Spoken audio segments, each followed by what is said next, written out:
मग आम्हाला काय सगळे होणार. तुम्ही सांगताय की इकडे सगळे मराठी आरक्षणात जातील, पण मालोजी राजे असं म्हणतात की आम्हाला ओबीसीतून नको, मराठा म्हणूनच स्वतंत्र आरक्षण पाहिजे, ओबीसीतलं आरक्षण आम्हाला नको. राहून द्या म्हणा, तुम्हाला घ्यायचं घेण्यात घेऊ नका, जबरदस्ती थोडी. ज्याला घ्यायचं ते घेईन, ज्याला नाही घ्यायचं ते नाही घेणार. पहिल्या जिल्ह्यामध्ये पात्र हा शब्द होता, मात्र तो आता या सुधारित जिल्ह्यामध्ये वगळण्यात आलेला आहे. यामुळं ओबीसी समाजामध्ये चीड वाढत असल्याचं विजय वडेट्टीवार म्हणतात. कोणाला काय म्हणायचं तो म्हणत आहे. मला बाकीच्यावर टीका करणाऱ्यावर, गैरसमज पसरवणाऱ्यावर मला लक्ष द्यायचं नाही. जे मला वाटलं तिथं अगोदर माझ्याकडे आणला, नंतर 1-1.5 घंट्यानं आपण वकील बांधवांना त्यांना वाचायला दिला. आपल्याला तो शब्द योग्य वाटला नाही.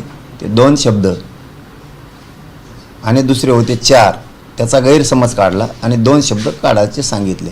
मला जेवढं कायद्यातलं JR मधलं कळतंय तेवढं मी तातडीनं केलं आणि ते बदलून आल्याच्या नंतरच वकिलांना, बांधवांना, अभ्यासकांना वाचायला दिला, आधी दिला नाही. असं मला जेवढं वाटतंय ना समाजाच्या हिताचं तेवढं मी करतो. त्यामुळं गैरसमज करायची गरज नाही कोणी. आणि जरी एखादा शब्द असला, काम सुरू झाल्याशिवाय लक्षात येत नाही.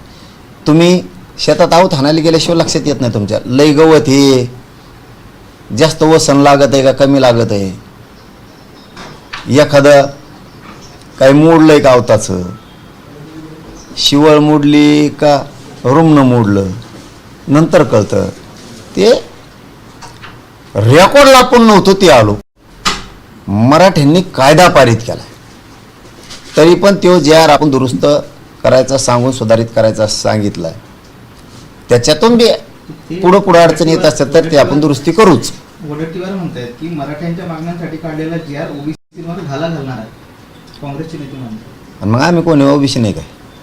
पात्र हा शब्द वगळल्यामुळे सरसकट लागू करण्यात आले. पहिला JR काढला त्यामध्ये पात्र शब्द होता, मात्र तो पात्र शब्द वगळल्यानंतर हा सरसकट JR झालाय आणि हा जर काही JR काढला असेल तर तो ओबीसीसाठी अन्यायकारक आहे. मला वाटलं पात्र शब्द योग्य नाही. मी तातडीनं ते 2 मिनिटाचा खेळ असेल फक्त, वाचणं आणि बघणं, खालचं वाचलंच नाही. पुन्हा हे वरचंच म्हणलं हे काय, हे जमत नाही. ती 1-1.5 मिनिटाचा खेळ देऊ. त्या शब्दामुळे ओबीसीवर अन्याय होतोय म्हणतात. अरे आम्ही ओबीसीच आहेत ना, ओबीसीवर कसं काय, आम्ही ओबीसीच आहेत ना. तर मराठा आरक्षण विरोधात आता ओबीसी पुन्हा एकदा एल्गार करणार आहेत, रस्त्यावर उतरण्याचा इशारा दिला आहे. ऑक्टोबरमध्ये नागपुरात महामोर्चा काढणार आहे कोण आरक्षण विरोधात ओबीसी. आपल्याला आपलं त्यांच्याबद्दल काहीच म्हणणं नाही. आमचं भांडण सरकारशी, आम्ही सरकारला भांडतो. तुम्ही कशासाठी भांडावं, काय करावं ते तुमचा प्रश्न. मला माझ्या समाजाला जे पाहिजे ते मिळेल, ठसून सांगतो ते. हां, माझ्या समाजाला जे पाहिजे होतं ते मिळेल, माझ्या समाजाने मिळेल.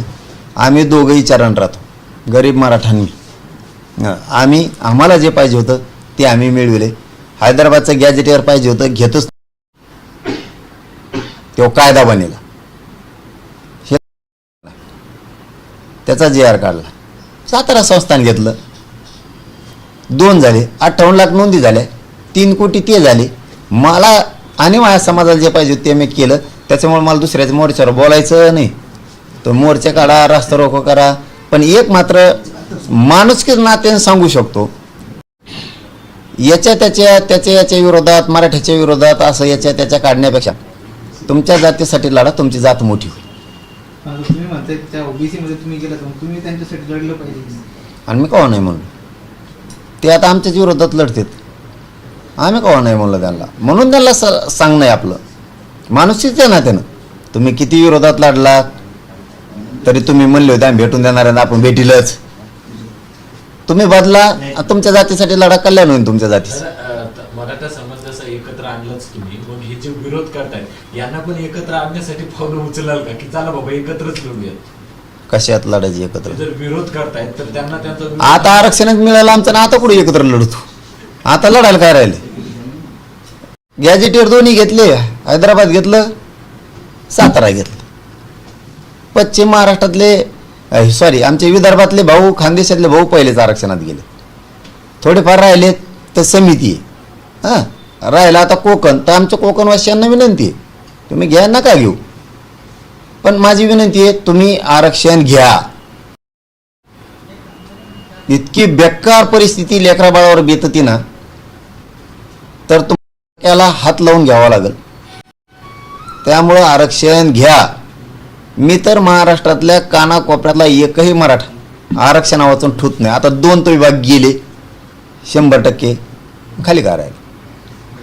जी आर काढला होता, ते जी आरच्या नंतर विखे पाटील तुमच्याकडे आले होते. त्या दरम्यान तुम्ही सांगितलं होतं की अभ्यासकांशी बोलून अभ्यासक तुमच्याकडे पाठवणार आहे. जी आर मध्ये जे काही गैरसमज होते किंवा ज्या काही त्रुटी आहेत त्या दुरुस्त करायच्या, त्याच्या संदर्भात काय बोलणं झालं? काय असतं काही नाही राव त्याच्यात. नाही, पण काही थोडाफार बदल आपण- तुम्ही त्या दिवशी बोलले होते. करायचं तर करा ना, माझं कुठं नाही. आणि त्यांनी सरकारनं शब्द दिला ना, जी आर काढू भाऊ, काय अडचण नाही. तुमच्याकडून काही सूचना पण मला त्याच्यात वाटतं की त्याच्यात काही सुधारणा आणि याच्या पुढचं म्हणून सांगायला हे खरं धरू नका, पण उदाहरण म्हणून सांगतो.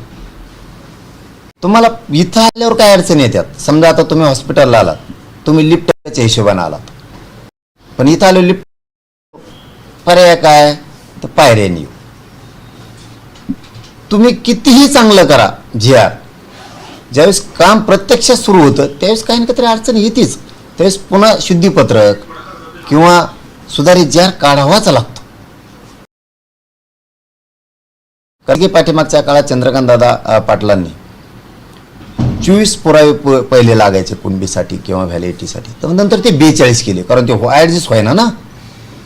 42 पैकी कोणची आहे द्या, मग कसं पटापटा ॲडजस्ट झालं. ते लोकांजवळ त्या वस्तू कागदपत्र निघाले. तसं कसलाही जी आर काढला तरी पुढं चालू का व्हायना थोडाफार त्याच्यात पुन्हा बदल करावाच लागतो. आधी सुरू तर करा, दम तर धरा. आता समजा रान घेतलं, उन्हाळा आहे, आता उन्हाळ्यात 4 महिने मशागत करणार का लगेच पेरायचे. ढेकळात पेरून काय करतो, पाऊस पडून दे, जरा दम धर. दमच नाही. मग जे आर मग कुठे थांब ना जरा. त्यांचं काय ऐकतो. आपण गरीब मराठी, आपण आपल्यासाठी उन्हाळा आहे, रान ताब्यात आला, आता आपण रष्ट्री झाली, आता ताण नाही, आता आहो थान बेस्टपैकी त्याच्यात रष्ट्री झाली. आता जे आर निघाला म्हणजे रष्ट्री झाली, आता टेन्शन नाही राहिलं.